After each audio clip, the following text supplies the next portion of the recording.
जय हिंद सभी बच्चों को मेरी तरफ से। तो लास्ट टॉपिक में हम लोगों ने प्रेजेंट के कुछ आर्टिकल्स डिस्कस किए थे, कुछ हमने चीज़ें देखी थी और उसी चीज़ में आर्टिकल नंबर 61 में एक छोटी सी मिस्टेक हो गई थी। वहां पर हमने देखा था, आपको बताया था कि 1/4 of the members will approve या it should be approved by 1/4 of the members. इस अप्रूव वर्ड की जगह पे आप लिख लीजिएगा साइंड, यानी हस्ताक्षर करेंगे 1/4 सदस्य। ठीक है, छोटी सी दिक्कत है, बस इसको क्लियर कर लीजिएगा प्लीज।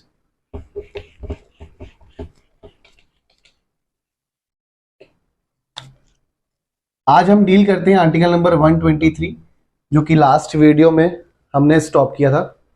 होप सब खुश होंगे, एकदम चिल मॉल। अब हम डिस्कस करते हैं 123 article, that is the ordinance power of president. Ordinance promulgation power of president माने अध्यादेश पारित करने की शक्ति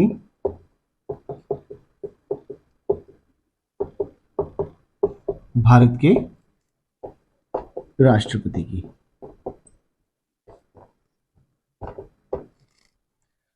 अब आप ये अच्छे से जानते हैं कि भारत में जब भी कोई कानून बनेगा तो वो पार्लियामेंट या स्टेट लेजिस्लेचर में जाके बनेगा।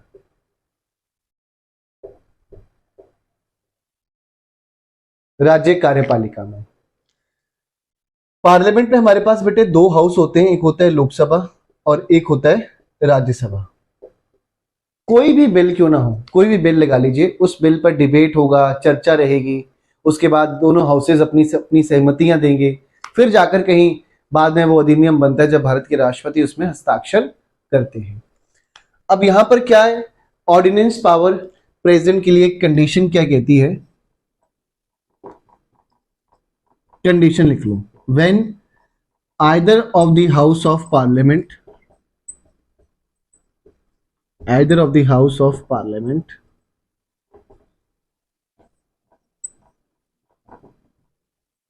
is not in the session। क्या कहना चाह रहा है वो आपसे कि जब पार्लियामेंट, आप अच्छे से जानते हो, मैंने आपको पहले कह दिया कि कितने हाउस होते हैं, दो हाउस होते हैं, एक होगा लोकसभा और दूसरा कहलाया जाएगा राज्यसभा।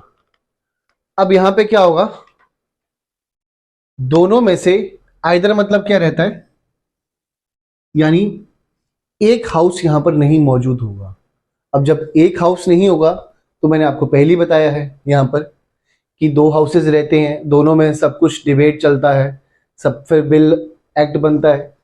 अब जब नहीं है हाउस तो उस टाइम पीरियड पे क्या होगा, और बहुत इमरजेंसी में कुछ यहाँ पे कानून लेके आना है, तो वहां पर फिर ये पावर दी गई है भारत के राष्ट्रपति के पास कि वो अध्यादेश जो है वो जारी कर सकते हैं। संविधान में अनुच्छेद नंबर 123 में, जो कि पार्ट नंबर 5 में ही आता है। जब भी आप संविधान में पार्ट नंबर 5 देखेंगे, उसमें चैप्टर 3 में इसका संपूर्ण वर्णन किया गया है ऑर्डिनेंस पावर का। क्लियर है कंडीशन कि जब दोनों में से कोई भी एक हाउस नहीं होगा या फिर दोनों ही हाउस नहीं होंगे। जैसा कि बेटे आप अच्छे से जानते हो, इसको नेक्स्ट में लिख लेते हैं। क्लियर, कोई दिक्कत?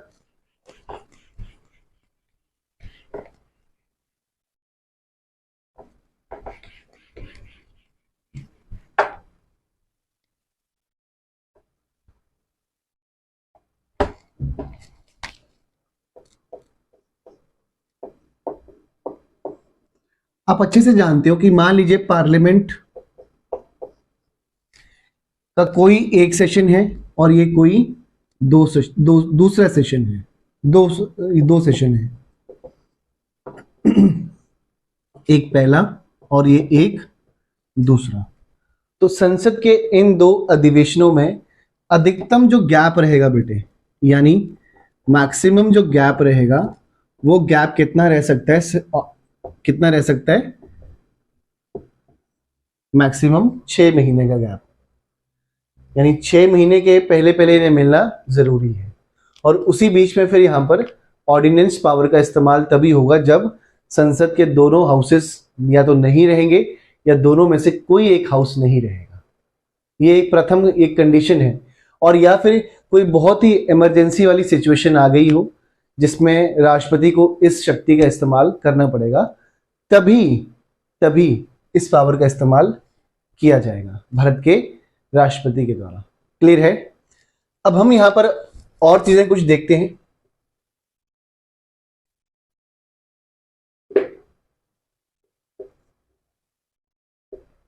संविधान में 2 संशोधन हुए थे। एक हुआ था 38th अमेंडमेंट एक्ट और दूसरा आ जाएगा 44th अमेंडमेंट एक्ट 1978 का। बहुत जरूरी है आपके एग्जाम पॉइंट ऑफ व्यू में, सीडीएस हो, एनडीए हो या सिविल सर्विसेज हो, तो यहां पर प्री फैक्ट्स में भी इंपॉर्टेंट रहते हैं अमेंडमेंट्स। कुछ पॉइंट्स तो यहां पे आप देख सकते हो कि इनके ईयर्स भी इंपॉर्टेंट है। 38th अमेंडमेंट एक्ट में क्या क्या आ गया था कि the ordinance power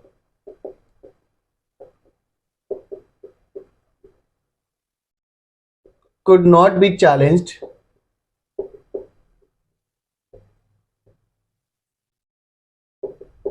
in any court। Bharat के संविधान में 38वां संशोधन हुआ था और उस संशोधन के तहत क्या कहा गया था कि ये जो ऑर्डिनेंस पावर है इसे आप किसी भी न्यायालय में चुनौती नहीं दे सकते हैं। क्लियर है बेटे यहां तक? इसका जो इतिहास है वो इतिहास एक्चुअली में इस अमेंडमेंट से पहले पहले हुआ क्या था कि वर्ष 1969 में 1969 में जिस समय काल में भारत की प्रधानमंत्री जो है श्रीमती इंदिरा गांधी रही हैं, तो यहां पर क्या हुआ था, नेशनलाइजेशन ऑफ बैंक्स हुआ था।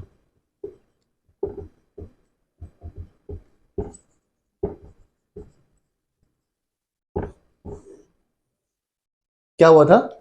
नेशनलाइजेशन ऑफ बैंक्स यानी राष्ट्रीयकरण,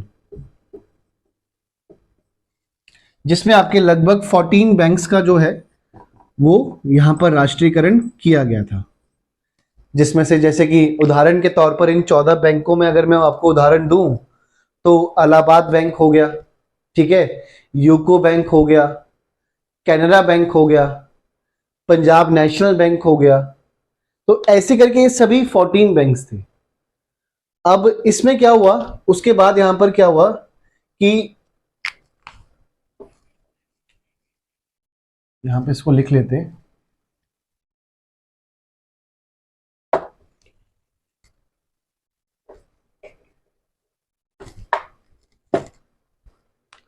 अब हम यहां पे देखते हैं अपना कूपर केस 1970 का वर्सेस यूनियन ऑफ इंडिया। ठीक है, क्लियर है? कोई दिक्कत यहां तक? मैं 1 मिनट बस बेटे पानी पी लेता हूं। पानी पीना।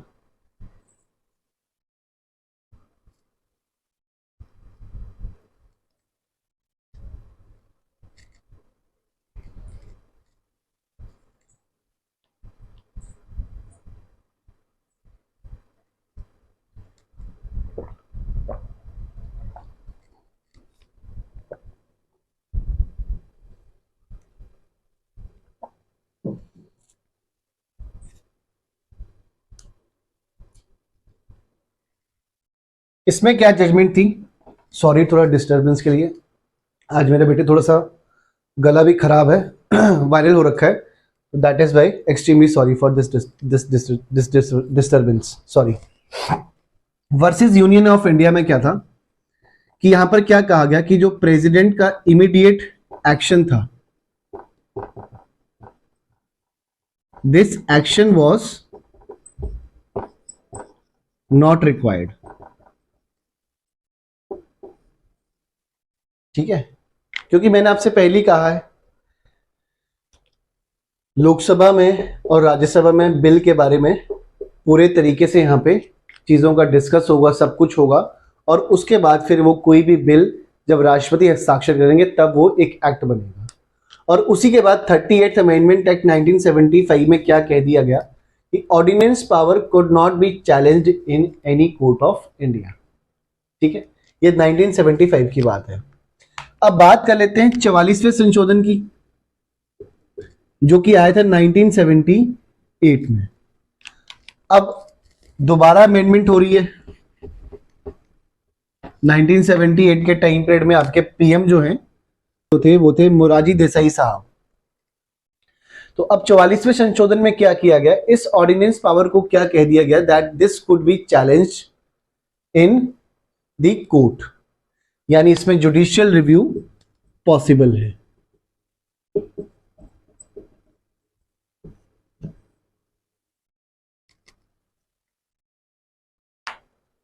ठीक है, 1975 में जो रूलिंग पार्टी रही हैं वो इसमें भारतीय इंडियन नेशनल कांग्रेस रही है। और यहाँ पर 1978 के समय काल में जो हमारी पार्टी थी वो थी जनता पार्टी, और उसमें प्रधानमंत्री महोदय रहे श्री मोरारजी देसाई साहब। ठीक है, ये दोनों अमेंडमेंट्स क्लियर हैं। पार्लियामेंट का मैंने आपको गैप समझा दिया, कूपर केस हो गया। अब इसके बाद यहां पर क्या रहेगा,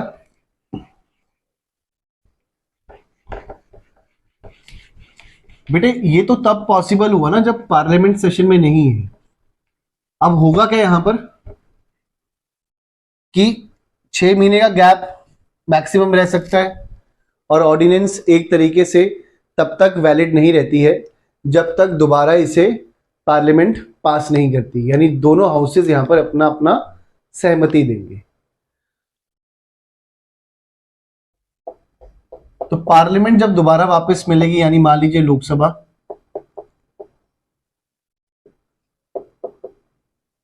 तो जब ये मिलेंगे the ordinance must be passed by the house within 6 weeks from its reassembly। इसका क्या कहना है बेटे यहां पर कि अध्यादेश जो है वो हर हालत में जैसे ही सदन वापस आएगा, यानी हाउस वापस आएगा, तो उसके आने के बाद, मान लीजिए वो अप्रैल में आया, मान लेते हैं हम एक डाटा ले लेते हैं कि अप्रैल के महीने में आया, तो यहां से लेकर अगले जो 6 यहां पर हफ्ते रहेंगे, इन 6 हफ्तों के भीतर भीतर उसे पारित करना पड़ेगा। ठीक है, और ये दोनों हाउस फिर इस चीज को पारित करेंगे। यानी एक ऑर्डिनेंस की मैक्सिमम जो लाइफ रह सकती है वो रह सकती है 6 मंथ्स और 6 वीक्स। ये पूरा समयकाल रहेगा, यानी 6 महीने और 6 सप्ताह।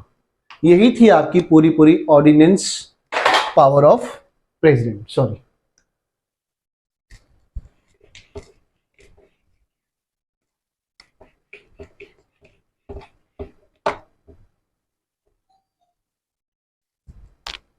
अब हम राष्ट्रपति में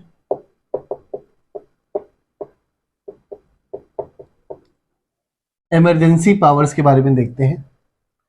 और इमरजेंसी प्रावधान का जो वर्णन किया गया बेटे वो भाग 18 है।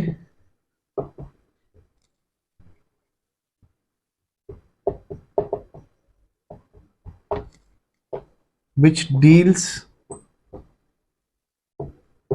with the provisions of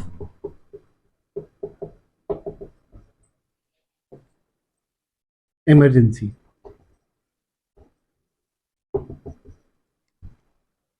आपातकालीन प्रावधान जो है वो यहां पर वर्णन किया गया है। इन अनुच्छेद भी देखेंगे अभी हम, और उससे पहले हमारे यहां पर क्या है कि भाग है, दिस इज दी पार्ट, यानी भाग 18 में आपातकालीन का हमने प्रावधान देखा है। और हाँ देखिए, संविधान में हमने क्या किया था कि हमने बाहर से चीजें जो हैं वो अपनाई थी और फिर उन्हें हमने थोड़ा थोड़ा मॉडिफाई कर दिया, यानी उसमें कुछ परिवर्तन करके हमने अपने संविधान में जोड़ दिया। और ये जो इमरजेंसी प्रोविजंस हम देखते हैं ये हमने लिए थे government of India act 1935, the emergency provisions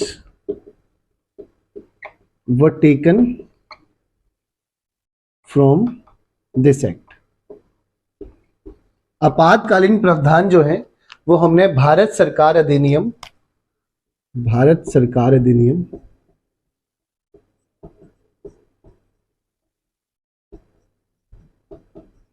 1935 से लिए हैं। बहुत ही महत्वपूर्ण एक्ट है बेटे यहां पर ये, बिकॉज हमने संविधान में सबसे अधिक चीजें अगर कहीं से ली हैं तो वो है गवर्नमेंट ऑफ इंडिया एक्ट 1935। ये बहुत महत्वपूर्ण है। इसका एक उदाहरण दूं मैं आपको तो स्टेट पब्लिक सर्विस कमीशन, राज्य सेवा आयोग, जैसे जो आप एग्जाम देते हैं स्टेट में नंबर 1 जो एग्जाम रहेगा वो भी हमने यहीं से लिया है। State public service commission, emergency provisions, ऐसे बहुत सारे और प्रावधान है जो हमने इस अधिनियम से लिए हैं। और फिर क्लियर है बेटे यहां तक, कोई दिक्कत? अब इमरजेंसी के हमारे लगाने के यहां पर 3 प्रावधान है। एक हम कहते हैं नेशनल इमरजेंसी, जो कि आर्टिकल नंबर 352 में बताई गई है। इसका संपूर्ण वर्णन किया गया है अनुच्छेद नंबर 352 में। दूसरा कह लेते हैं प्रेसिडेंट्स रूल, इसका वर्णन किया गया बेटे अनुच्छेद नंबर 356 में। और अंतिम कह लीजिए फाइनेंशियल इमरजेंसी,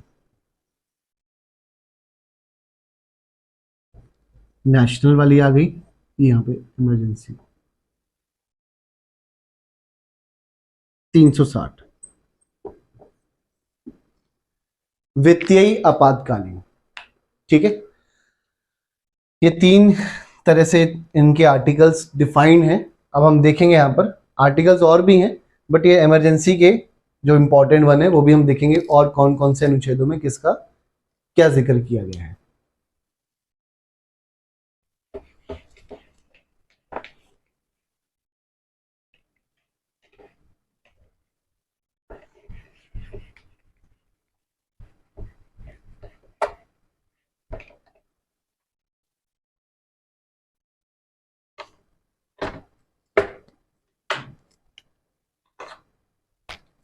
अब बेटे नेशनल इमरजेंसी लगाने के लिए शॉर्ट फॉर्म में लिख रहा हूं बच्चों में एनई।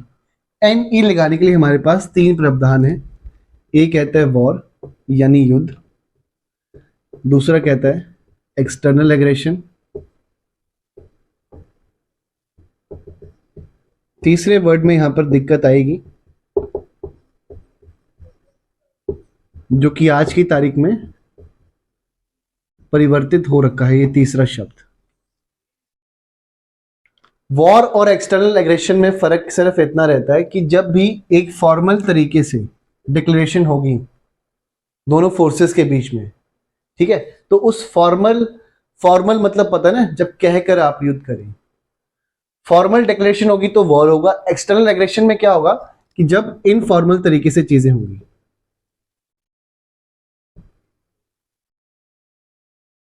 और तीसरा इंटरनल डिस्टर्बेंस। ये इंटरनल डिस्टर्बेंस वर्ड बेटे पहले संविधान में था, आज ये संविधान में नहीं है। यानी अगर आपको पता है, मैंने पहले भी समझाया था, अगर कॉमा भी लेके आना है या फुल स्टॉप भी लेके आना है तो आपको क्या चाहिए, संविधान में संशोधन। यहां पे आप पूरा शब्द हटा रहे हो, तो यहां पे हुआ क्या था, by the 44th amendment act of 1978, 44वें संशोधन के तहत अब इस शब्द को कर दिया गया है आर्म्ड रेबेलियन। ये शब्द हमने 44वें संशोधन 1978 के तहत हटा दिया है, जिसे अब कहते हैं आर्म्ड रेबेलियन। ये इंटरनल डिस्टर्बेंस के तहत ही भारत में तीसरे नंबर की इमरजेंसी लगी थी। वो अभी मैं आपको समझाता हूं क्या कारण रहा है और किस कारणवश लगी थी, कुछ क्या क्लॉजेस थे।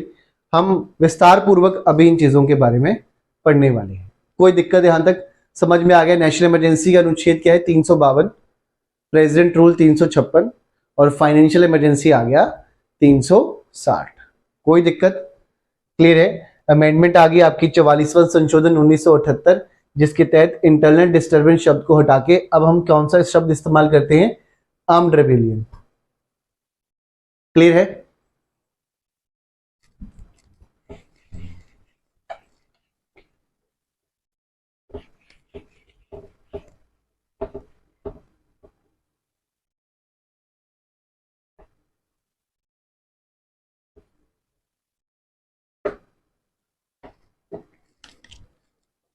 नेक्स्ट बेटे हम पहले देखते हैं नेशनल इमरजेंसी। देखो, इमरजेंसी जो नेशनल वाली रहेगी ये दो टाइप से रहेगी। एक रहेगी एक्सटर्नल, बाहरी आपातकालीन कह सकते हैं, और दूसरा कहलाया जाएगा इंटरनल, अंदरूनी आपातकालीन। एक्सटर्नल वाली इमरजेंसी जो लगेगी वो बेटे दो प्रकार से लगती है, या तो युद्ध हो रहा हो या फिर एक्सटर्नल एग्रेशन के तहत।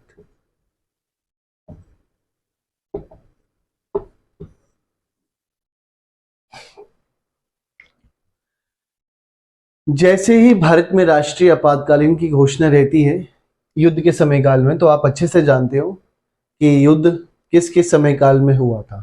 बड़ा महत्वपूर्ण प्रश्न है। अच्छा, मुझे कमेंट बॉक्स में बताइएगा कि पहली बारी भारत और पाकिस्तान के बीच में युद्ध किस वर्ष में हुआ।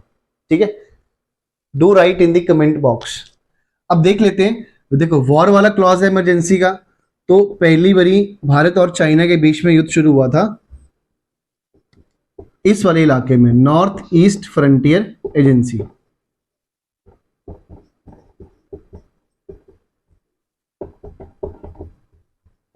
तो इमरजेंसी का टाइम पीरियड था 1962। फिर ये इमरजेंसी चली आपकी पहली बारी 1962 से लेकर 1968 तक। ये पहली आपातकालीन का समयकाल रहेगा आपका। और सेकंड वाली जो इमरजेंसी थी 1971, और थर्ड वाली का टाइम पीरियड था 1975 से लेकर 1977।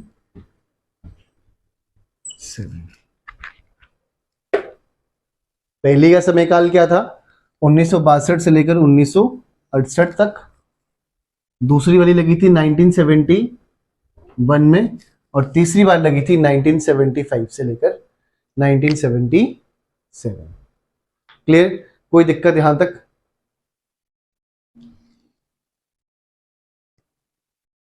अब हम कुछ चीजें और देखते हैं अपनी कि किस हिसाब से ये सारे क्लॉजेस क्या हैं, कि अगर राष्ट्रीय आपातकालीन लगेगी तो क्या दोनों सदन उसे हामी देंगे, नहीं देंगे, कैसे हटेगी, किस अनुच्छेद में क्या वर्णन है।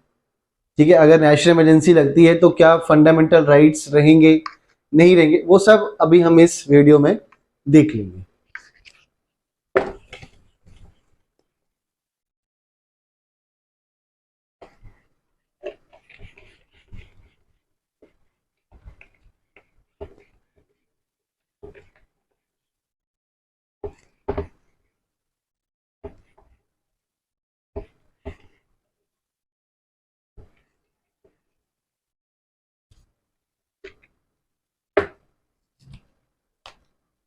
देखो, आर्टिकल नंबर 358 बेटे यहाँ पे एक क्लॉज कहता है, अनुच्छेद नंबर 358 में क्या लिखा है कि as soon as the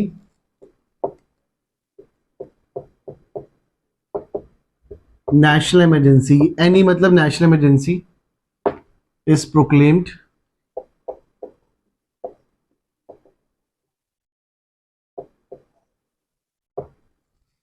as soon as the national emergency is proclaimed, as per article 358, article 19 gets automatically suspended।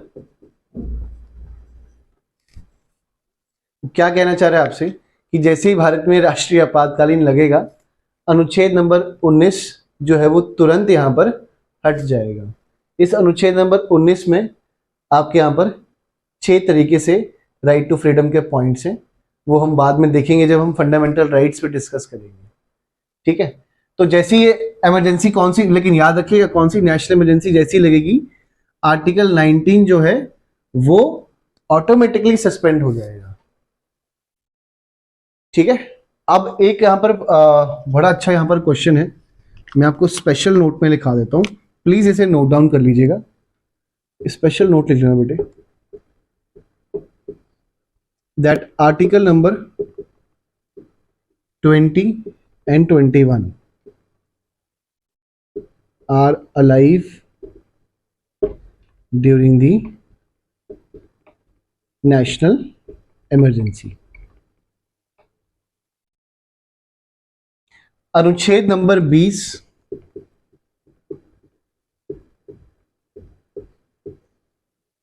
और 21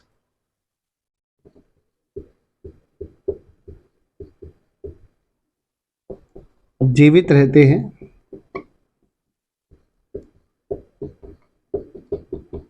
जब भी भारत में राष्ट्रीय आपातकालीन रहेगा।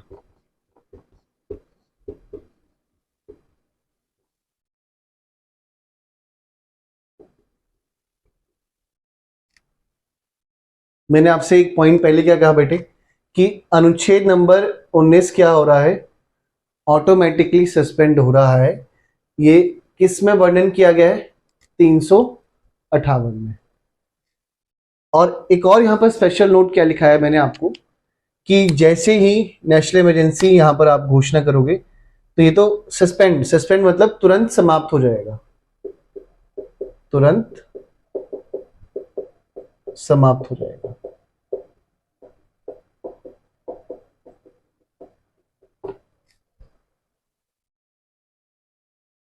क्लियर। और बचेगा कौन सा आर्टिकल, अनुच्छेद नंबर 20 और 21। कोई दिक्कत यहां तक, बहुत सिंपल है।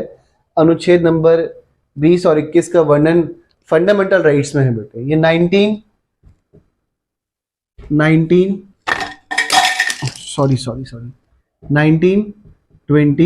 एंड 21 ये तीनों बेटे आपके जो आर्टिकल्स हैं वो फंडामेंटल राइट्स में है, यानी मौलिक अधिकारों में है। मौलिक अधिकारों में इनका वर्णन है जो कि भाग नंबर 3 में आएंगे, ठीक है।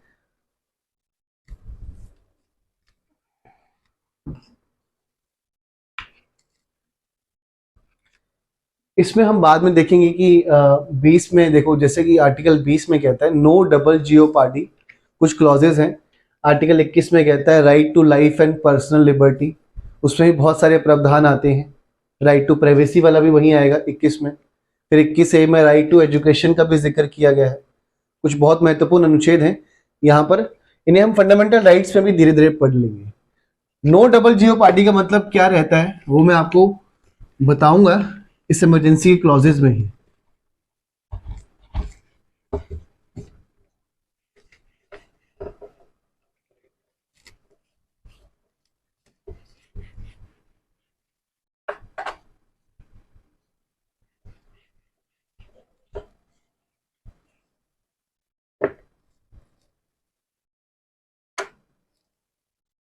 तो आज के लिए बेटे हम वीडियो यहीं पे अपनी समाप्त करते हैं। मुझे पूरी उम्मीद रहती है कि शायद आपको पूरा कंसेप्ट समझ में आ जाता है, ठीक है। बस ऐसे ही साथ देते रहिए और बहुत जल्दी मैं करंट अफेयर्स के साथ भी आपके साथ आऊँगा, ठीक है। थैंक यू एंड जय हिंद।